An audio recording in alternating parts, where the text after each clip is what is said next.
you just brought home a brand new appliance. And this morning, Bob told you why you need it. And you can't wait to use it right now. But before we get to that point, we've got to go through the instruction manual, and that's what we'll be doing for the better part of today. There are several approaches to market timing or to market forecasting. One of the more familiar approaches is that of fundamental analysis. Fundamental analysis is a method which looks at factors that are external to the market in question. Factors such as net asset value, book value, new products a company might be coming out with, who the chief operating officer of the company is, price-earnings ratios, overseas expansion, cost of production, new areas of research, all factors that are external to the market. A second approach, with thankfully a smaller following, is that of technical analysis. Technical analysis follows factors which are internal to the market that is in question. Factors such as volume, advanced decline statistics, open interest, put-call ratios, sometimes even the price patterns of the markets themselves. All these internal factors are created by the market itself. I'm a realistic kind of guy. Any approach that's successful is fine with me. Some people are very successful simply trading off the news.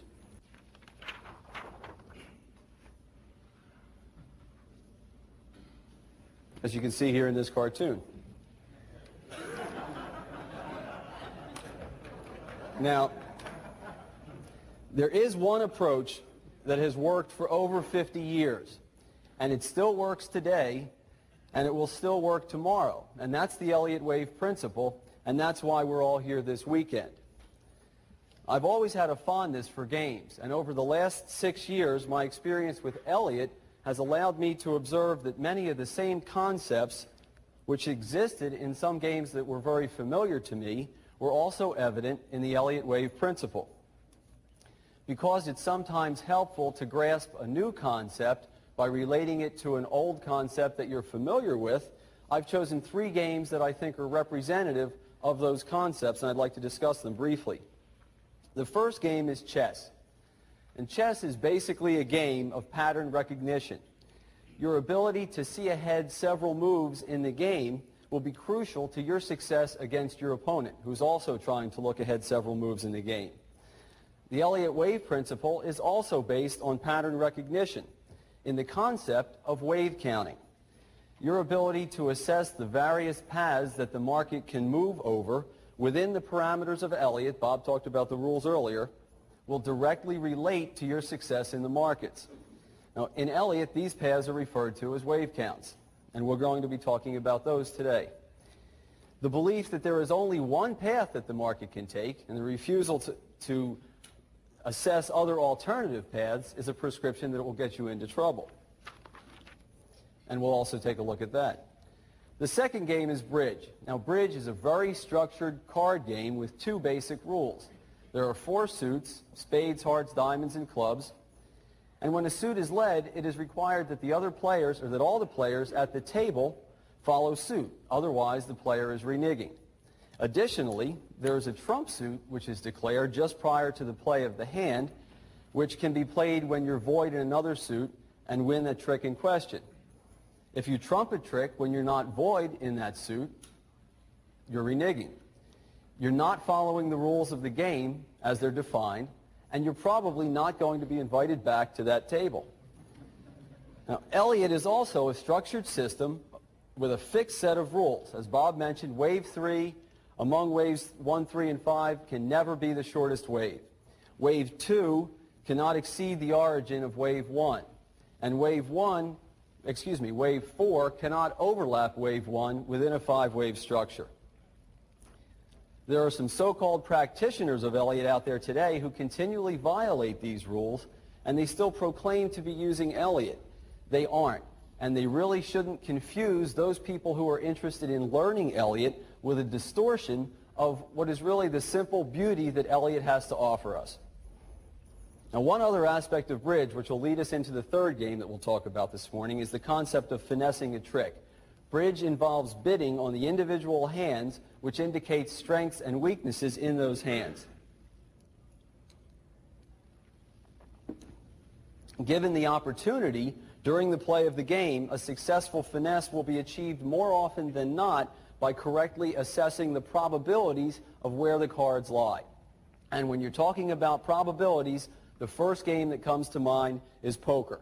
I don't care if you're talking about 5-card stud, 7-card stud, 5-card draw. We're all taught from a very, very early age that you don't draw to an inside straight. It's a low probability outcome, and if you continue to do it, it may very well be an early night. Additionally, if you've got a handful of garbage with the 5 cards that you've been dealt or whatever you've drawn, you don't have to play the hand. You've got your initial ante at risk, and that's it. There's no requirement that you put additional money down on the table. Now, the guidelines and wave personalities that were described by R.N. Elliott over 50 years ago enable us to assess the probabilities that our wave count is correct. And in those cases when the probabilities are low across the board, as is typical in corrective patterns, your money is best left in your pocket. You don't have to play.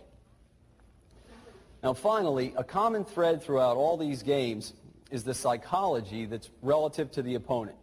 In chess, your opponent is seated across the table from you, sometimes with his back to you, but always across the table. In bridge, your opponents are seated adjacent to you. Your partner is seated across from you, so there's a subtle difference there.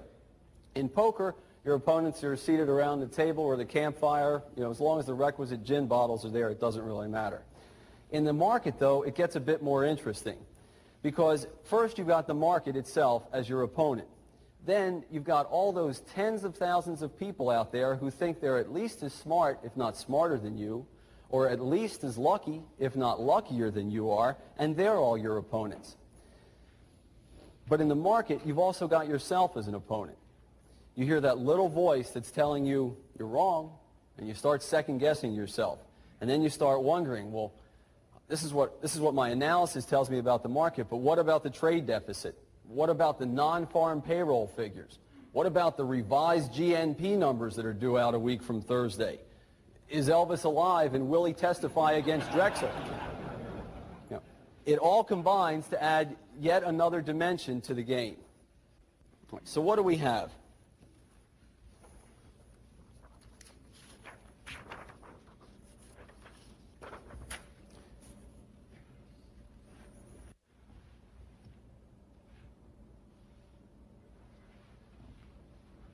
We talked about chess. Chess is a game based on pattern recognition.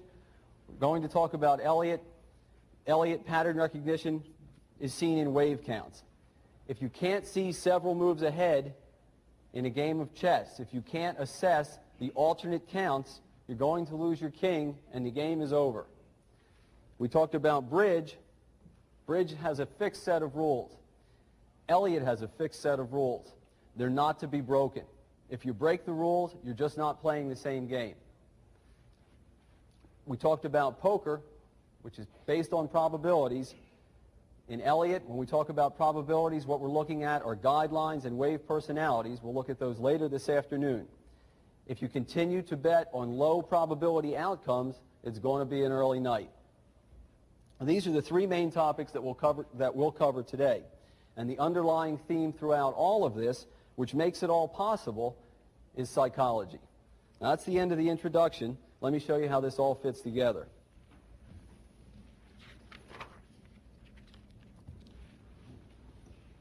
Essentially, this section this morning will cover impulse waves.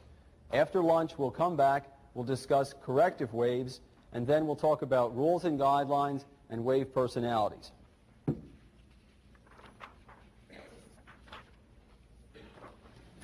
Now, this is page, there's no need to turn to this. This is page 248 in your workbook, but I just want to put it up here briefly to show you that we're going to talk about impulse waves. There are a finite number of these patterns.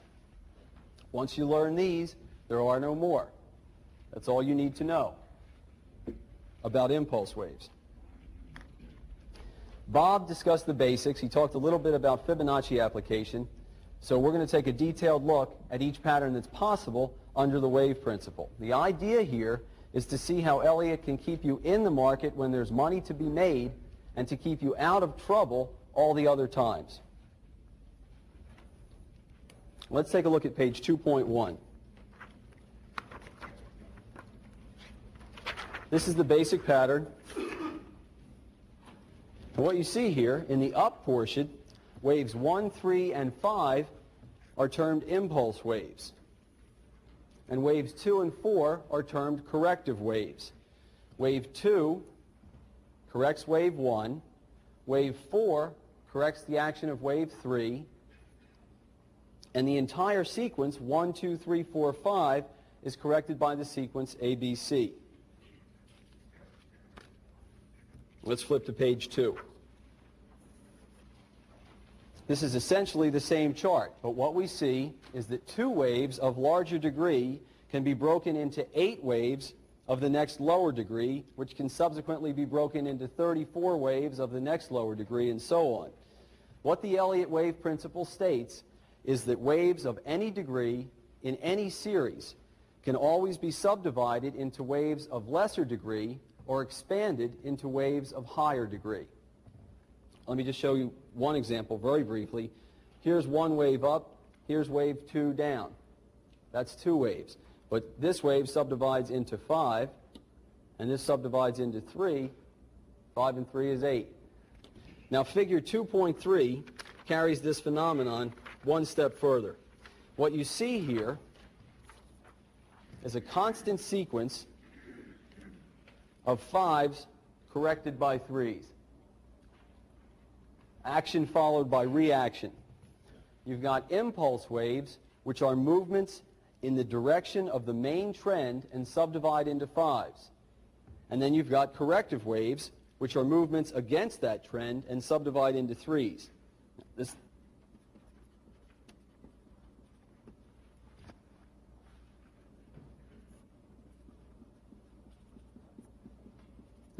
That's on the larger picture. On the smaller picture, movements in the direction of the main trend, such as this one, subdivide into a 5-wave structure. 1, 2, 3, 4, 5. Movements against the larger trend subdivide into 3, such as this. 1, 2, 3 waves down. Now basically, for Elliott purposes, a bull market is an uptrend that is comprised of 5 waves. A bear market is the correction of that uptrend. And a 3-wave trend on the upside, in this case, should be considered a bear market rally. Against the larger trend, which in this case, if 1 degree higher is down, this 3-wave structure should be considered a bear market rally. This 3-wave structure, within the framework of this larger trend to the downside, would be considered a bear market rally under Elliott. All right, now we said there are impulse and corrective waves. Well, first, what we're going to take a look at are 5-wave structures. There are only 2 cases involved when you talk about 5-wave structures: regular 5 waves and diagonal triangles. That's all there are. Now first, 5-wave structures are the easiest ones to diagnose. These are where you make your money. They're your bread and butter. Now let's take a look at some simple 5-wave structures. Now, this chart should be familiar to you. This is page 115. And again, if you just jot down the page numbers, there's no reason to flip back and forth to these. This is a chart we just looked at in Bob's section. 3 impulse waves separated by 2 corrections.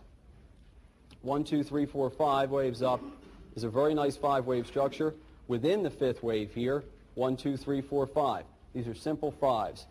Another example can be found on page 117.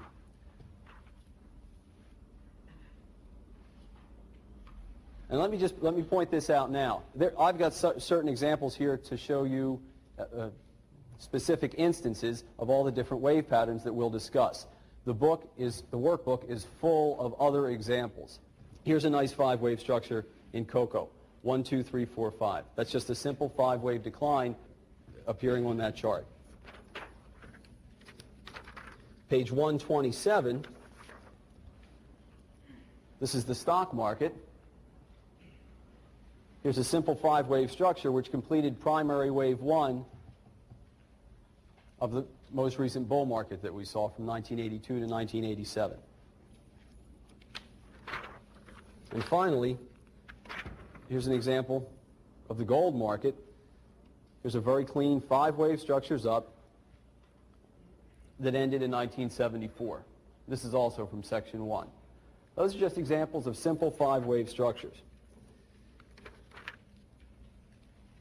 Now let's move to page 2.4.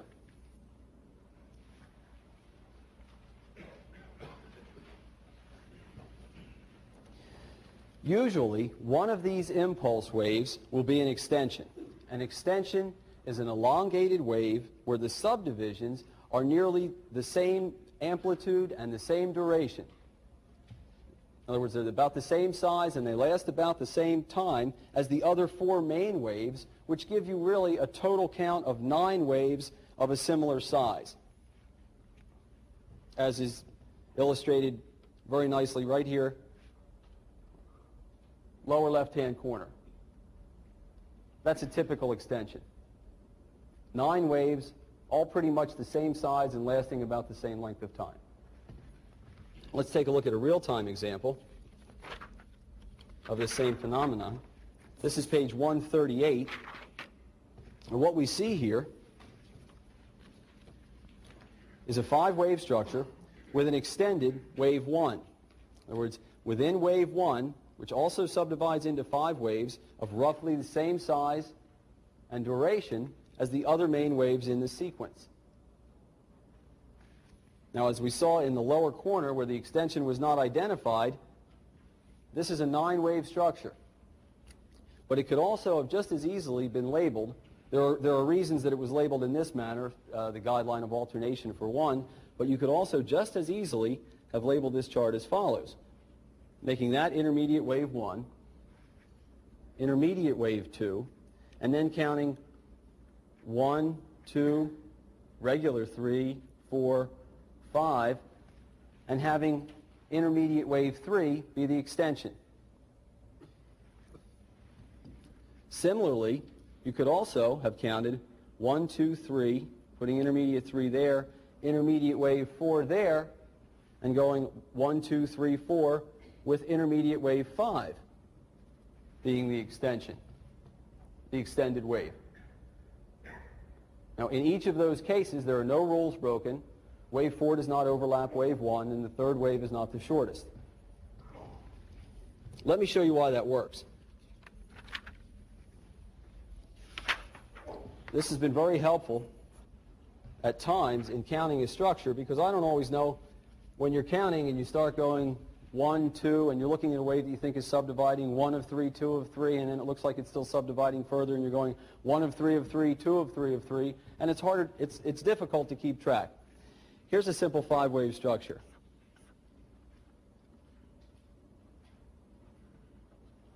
Now let's suppose that this wave has an extension, or let's say that the subdivisions are apparent. So what you really see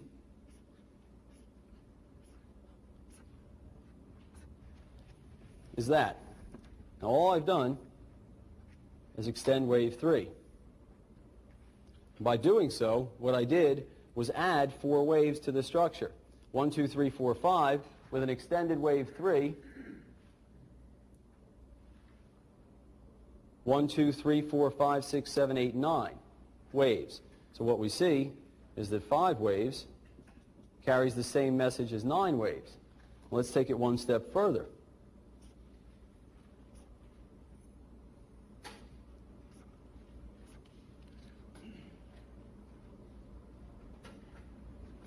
I think that's right. What we've done here is to further subdivide this wave, put an extension in it.